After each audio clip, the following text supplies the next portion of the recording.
የኢትዮጵያ ፌዴራል ፖሊስ ከኢንተርፖልና ከማላዊ ፖሊስ ጋር በመተባበር አደገኛ ህገወጥ የሰዎች አዘዋዋሪውን አድነው ባሻው አዳሞን በቁጥጥር ስር አዋለ። የኢትዮጵያ ፌዴራል ፖሊስ ከኢንተርፖልና ከማላዊ ፖሊስ ጋር በመተባበር በበርካታ የሀገራችን ወጣቶች ላይ ከባድ ኢሰብአዊ ድርጊት ሲፈጽም የቆየውን አደገኛ ህገወጥ የሰዎች አዘዋዋሪ አድነው ባሻው ውዳሞን በማላዊ ሀገር በቁጥጥር ስር እንዲውል በማድረግ በህግ ተጠያቂ እንዲሆን ወደ ሀገራችን እንዲመጣ አድርጓል። አድነው ባሻው ውዳሞ በቁጥጥር ስር ሊውል የቻለው ከግብረ አበሮቹ ጋር በመሆን ከማላዊ ኢትዮጵያ ክልል በተለይም ከሀዲያና ከከምባታ ዞኖች በርካታ ወጣቶችን ሕይወት እንደሚያሻሽል በመሐላና በአጉል ተስፋ በማታለል በሕገ ወጥ መንገድ ወደ ደቡብ አፍሪካ ሲያዘዋውር መቆየቱን ፖሊስ በሰውና በሰነድ ማስረጃ አረጋግጧል። ተጠርጣሪው ከእያንዳንዱ ተጓዥ ከ600 ሺህ እስከ 800 ሺህ ብር የሚጠይቅ ሲሆን በቅድመ ክፍያ ኢትዮጵያ ውስጥ 100 ሺህ ብርና ከዚያም በላይ ሲቀበል መቆየቱንም የምርመራ መዝገቡ አመላክቷል። ተጓዦችን በሞያሌ በኩል ወደ ኬንያ በማሻገር በቦንጋ ጫካ ውስጥ በድብቅ በማስቀመጥ በየ24 ሰዓት ትንሽ ሩዝ ከቁራጭ ዳቦ ጋር ብቻ በመስጠት በከፍተኛ ረሃብና የውሃ ጥም እንዲሰቃዩ ከማድረጉም በላይ በሞተርና በእግር ሴሎ በረሃን ጭምር እንዲያቋርጡ አስገድዷቸዋል ሲል ፖሊስ ገልጿል። ከፍተኛ ቁጥር ያላቸው ተጓዦችን በሕገወጥ መንገድ ናይሮቢ ከተማ ካደረሳቸውም በኋላ በአንድ ክፍል ውስጥ በማጎር ተጨማሪ ገንዘብ ከቤተሰቦቻቸው እንዲያስልኩ በማስገደድ ከፍተኛ ግፍ መፈጸሙን ፖሊስ በሰውና በሰነድ ማስረጃ ደርሼበታለሁ ብሏል። ከቤተሰብ ገንዘብ ማስላክ ያልቻሉትን ተጓዦችን በዱላ በመደብደብ እዚሁ ትሞታላችሁ እያለ በማስፈራራት እንዲሁም በኤሌክትሪክ ንዝረት በማሰቃየት ጭካኔ የተሞላበት ድርጊት በመፈጸም ተጨማሪ 100 ሺህ ብርና ከዚያም በላይ በኢትዮጵያ ውስጥ ከሚገኙ ግብረ አበሮቹ በኩል በባንክ እንዲከፈለው አድርጓል ብሏል ፖሊስ። ከዚህም ባለፈ ተጓዦቹን ከናይሮቢ ወደ ሞምባሳ ከዚያም ወደ ታንዛኒያ ዕቃ መጫኛ ኮንቴነሮች በተሳቢና ከኋላ ክፍት በሆኑና በሸራ በተሸፈኑ መኪናዎች ውስጥ ከፍተኛ ቁጥር ያላቸውን ተጓዦች በመጫን ታንዛኒያ በሚገኝ ጫካ ውስጥ ጥሎ በመጥፋት ለአሰቃቂ አደጋ ዳርጓቸዋል ሲል ፖሊስ ገልጿል። የመንግስት ከፍተኛ አመራሮች በነበሩት ላይ የቅጣት ውሳኔ ተላለፈ። በቀድሞ የሲዳማ ክልል ሰላም እና ጸጥታ ቢሮ ኃላፊ አለማየሁ ጢሞቴዎስና የክልሉ የፖሊስ ኮሚሽነር ሽመልስ ቶማስ ላይ የሐዋሳ ከተማ ከፍተኛው ፍርድ ቤት በእስራት እንዲቀጡ ውሳኔ አስተላልፎባቸዋል። የክልሉ ፖሊስ ጠቅላይ መምሪያ ምርመራ አጣርቶ በሰውና በሰነድ ማስረጃ በማስደገፍ ለክልሉ ፍትህ ቢሮ ጉዳዩን አስተላልፏል። በክልሉ ፍትህ ቢሮ ከሳሽነት የቀረበውን መዝገብ ሲመለከት የቆየው ከፍተኛው ፍርድ ቤት የሰውና የሰነድ ማስረጃ በማመሳከር ተከሳሾቹን ጥፋተኛ ያላቸው ስልጣንን ያላግባብ በመገልገል የሲዳማ ነጻነት ሰራዊት የተባለ ታጣቂ ቡድን በማደራጀትና ተደራራቢ የሰብአዊ መብት ጥሰት መፈጸማቸውን በማረጋገጥ ነው። በዚህም መሰረት ፍርድ ቤቱ ሐምሌ 20 ቀን 2018 ዓ.ም በዋለው ችሎት አንደኛ ተከሳሽ አቶ አለማየሁ ጢሞቴዎስን በ10 ዓመት ከ5 ወር ጽኑ እስራትና በ4,000 ብር የገንዘብ ቅጣት እንዲቀጣና ሁለተኛው ተከሳሽ አቶ ሽመልስ ቶማስን በ1 ዓመት ከ6 ወር ጽኑ እስራትና በ1,000 ብር የገንዘብ ቅጣት እንዲቀጣ ውሳኔ አስተላልፎባቸዋል። ውድ የፕሮግራማችን ተከታታዮች የወንጀልን አስከፊነት የሚሰብከውን ይህን ፕሮግራማችን ከወደዱትና ሌሎች ከፕሮግራማችን ተምረው ራሳቸውን ከወንጀልና ከጸጸት እንዲጠብቁ ከወደዱ ቻናላችን ላይክ፣ ሼርና ሰብስክራይብ እንዲያደርጉ ድጋፎን እንጠይቃለን። ካቴና በታላቅ ድምቀት የተከበረው የቁልቢ ገብርኤል ዓመታዊ በዓለ ንግስ ያለምንም ወንጀል እንዲከበር ፍጹም ሰላማዊ ትብብር ላበረከቱ አካላትና ለሰላም ወዳዱ ምዕመን የድሬዳዋ ፖሊስ መምሪያ ምስጋናውን አቀረበ። የድሬዳዋ አስተዳደር ነዋሪዎች፣ የሃይማኖት አባቶች፣ መላው ሕዝብ ምዕመንና እንግዶች፣ የባጃጅ አሽከርካሪዎች፣ የጸጥታ ኃይሎችና አጋዥ የህብረተሰብ ክፍሎች በሙሉ ከበዓሉ ቀናት በፊት ጀምሮ እስከ መጠናቀቁ ድረስ የጸጥታ ዕቅዳችንን በመቀበል ከጎናችን በመቆም ላሳያችሁት ከፍተኛ ኃላፊነት ምስጋና ይገባችኋል ብለዋል የድሬዳዋ ፖሊስ ጠቅላይ መምሪያ አዛዥ ኮሚሽነር አለሙ መግራ።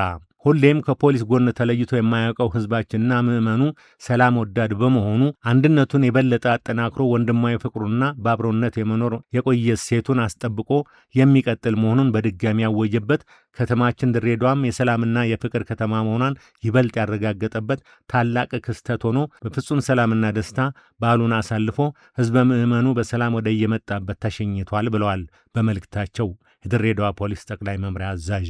የጸጥታ ግብረ ኃይሉ የአስተዳደሩ ምክር ቤት፣ መላው ሰራዊት፣ የሌሊት የባጃጅ አሽከርካሪዎች እንዲሁም ተባባሪ ተቋማት በጋራ በመስራታችን ያስመዘገብነው ይህ ውጤት በሁሉም የልማት መስኮቻችን እየተገበር ነው ያለና የምንደግመው በመሆኑ ለቀጣይ ስራዎቻችን ትልቅ የስኬት ማረጋገጫ ምዕራፍ ነው ብለዋል። ኮሚሽነር አለሙ መግራ አያይዘውም ለዚህ ሁሉ ሰላም መረጋገጥ በግልና በተቋማት ደረጃ የተከናወነው የጋራ የመተሳሰብ ውጤት በመሆኑ ለስኬታችን ፊት መሪና የኋላ ደጀን የሆናችሁትን ሁሉ በመምሪያችን ስም ምስጋናችን ከልብ ነው ብለዋል። በመጨረሻም ኮሚሽነሩ ሰላማችን የጸና፣ ፍቅራችን የዘላለም፣ አንድነታችን የጠነከረ፣ ወንድማማችነታችንም በማይበጠስ ቃል ኪዳን የታሰረ ይሆናል ሲሉ መልእክታቸውን አጠናቀዋል። ተጥሎ በሞት አፋፍ ላይ የነበረውን የ2 ወር ሕፃን ልጅ የፖሊስ አባሏ የራሷን ጡት አጥብታ ከሞት አዳነችው። በጋሞ ዞን ቁጫ ወረዳ አንዲት እናት ጥላው የጠፋችውና በረሃብ የሞት አፋፍ ላይ የደረሰን የ2 ወር ሕፃን ልጅ የፖሊስ አባሏ ጡቷን በማጥባት ከሞት ታድገዋለች። የጋሞ ዞን ቁጫ ወረዳ ነዋሪዎች የተጣለና በምግብ እጦት ከሞት አፋፍ የደረሰን ልጅ አይተው ፖሊስ ጣቢያ ይዘው ይመጣሉ። ሕፃኑም በምግብ እጦትና በብርድ በመጎዳቱ የሞት አፋፍ ላይ ደርሶ ነበር። ይህንን የተመለከተችው የጋሞ ዞን ቁጫ ወረዳ ፖሊስ አባል ረዳት ሳጅን መስከረም ስሞን የእናትነት አንጀቷ አላስችል ብሏት ጡቷን በማጥባት በሞት አፋፍ ላይ የነበረውን ልጅ ከሞት ልትታደገው መቻሏ ተገልጿል። ሕፃኑን ሳየው አንጀት የተንሰበሰበ የምትለው ረዳት ሳጅን መስከረም ስሞን ፖሊስነት ሕይወትን መታደግ ነውና በረሃብና በብርድ የተዳከመው ልጅ ጡቴን በማጥባት ነፍስ እንዲዘራ አድርጌያለሁ በማለት ተናግራለች። ሕፃኑም በመልካም ጤንነት ላይ እንደሚገኝ ተገልጿል።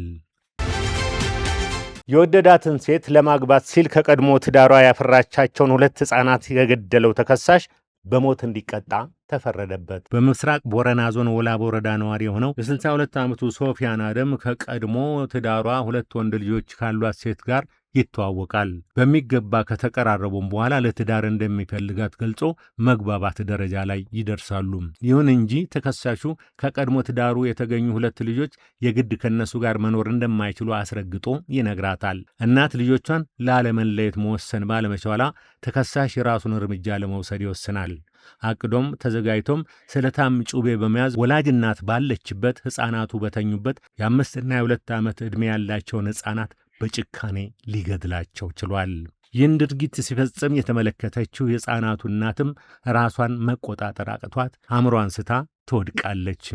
ክሱን የተመለከተው የምስራቅ ቦረና ዞን ከፍተኛው ፍርድ ቤት ሐምሌ 15 ቀን 2018 ዓ.ም በዋለው ችሎት ተከሳሽ ሶፊያን አደም ከእናታቸው ጋር ትዳር ለመመስረት አስቦ ምንም የማያውቁና በጉዳዩ ላይም የመወሰን አቅም የሌላቸውን ጨቅላ ሕፃናት መግደሉ እጅግ ጨካኝ፣ ነውረኛና ከባድ በመሆኑ በሞት እንዲቀጣ ወስኖበታል።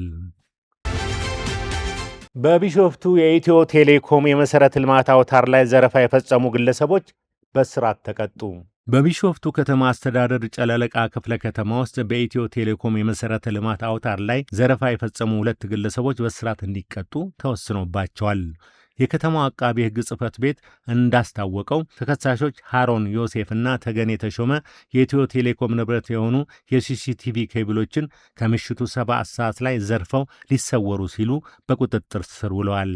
ፖሊስ የምርመራ መዝገቡን አጠናቆ ለአቃቢ ሕግ የላከ ሲሆን አቃቢ ሕግም የኢትዮ ቴሌኮምና የኢትዮጵያ ኤሌክትሪክ አገልግሎት መሠረተ ልማቶችን ለመጠበቅ የወጣውን አዋጅ በመጥቀስ በቁጥጥር ስር በዋሉት ግለሰቦች ላይ ክስ መስርቶባቸዋል። ጉዳዩን የተመለከተው የቢሾፍቱ ከተማ አስተዳደር ከፍተኛው ፍርድ ቤት ተከሳሾቹ በሕዝብ መሠረተ ልማት ላይ የፈጸሙት የዘረፋ ወንጀል በአቃቢ ሕግ ማስረጃ በበቂ ሁኔታ በመረጋገጡ እያንዳንዳቸው በ4 ዓመት ጽኑ እስራት እንዲቀጡ ውሳኔ አስተላልፏል። የ4 ዓመት ልጅ በማገት 5 ሚሊዮን ብር የጠየቁት ባልና ሚስት በእስራት ተቀጡ። ወንጀሉ የተፈጸመው ነሐሴ 12 ቀን 2017 ከጠዋቱ 3 ሰዓት በአቃቂ ቃሊቲ ክፍለ ከተማ ወረዳ 6 ልዩ ቦታው ቀጠና 4 እየተባለ ከሚጠራው አካባቢ ነው። ተጠርጣሪ መታደል ታደሰ በ4,000 ብር የወር ደሞዝ በቤት ሰራተኝነት በአቶ መልካሙ ረዳቴና በወይዘሮ ጥጋቡ ጌታውን መኖሪያ ቤት ትቀጠራለች። ግለሰቧ በተቀጠረች በ10ኛው ቀን የቀጣሪዎቿን ወደ ሥራ መሄድ እንደ አጋጣሚ በመጠቀም የ4 ዓመት ዕድሜ ያለውን ሕፃን ዮሴፍ መልካሙን ቺፕስ ልግዛል በማለት ይዛው ትሰወራለች። ተገደለች። የሕፃኑ ወላጆች ሥራ ውለው ወደ ቤታቸው ሲገቡ ልጃቸውና የቀጠሯትን የቤት ሠራተኛ ከቤት ያጧቸዋል።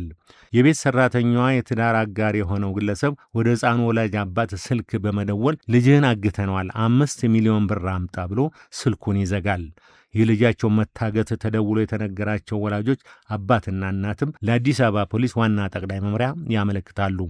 ፖሊስ የቤት ሠራተኛዋ መታደል ታደሰ ከትዳር አጋሯ መሠረት አየለ ጋር በመሆን ወደ ሰሜን ሸዋ ዞን ደብረ ብርሃን ከተማ ጫጫ ክፍለ ከተማ ሕፃኑን እንደወሰዱት ይደረስበታል። ኋላም ተጠርጣሪዎች ቤት ተከራይተው ልጁን ካስቀመጡበት በቁጥጥር ስር በመዋል ታግቶ የነበረው ሕፃን ዮሴፍ መልካሙ ከነሙሉ ጤንነቱ ለወላጆቹ ይሰጣል።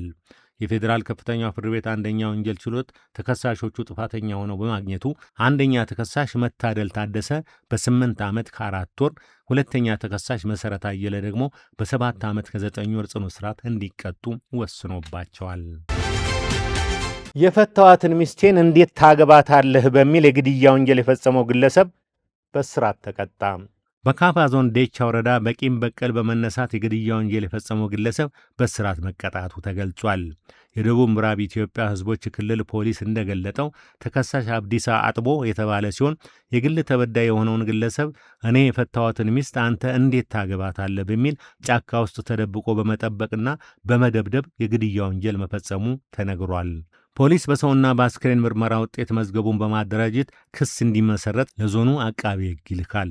በዚሁ መሠረት የካፋ ዞን ከፍተኛው ፍርድ ቤት ተከሳሽ አብዲሳ አጥቦ በ15 ዓመት ጽኑ እስራት እንዲቀጣ መወሰኑን ዳይሬክተር ኢንስፔክተር ደጀኔ አሰፋ ጨምረው ለብስራት ሬዲዮ ተናግረዋል።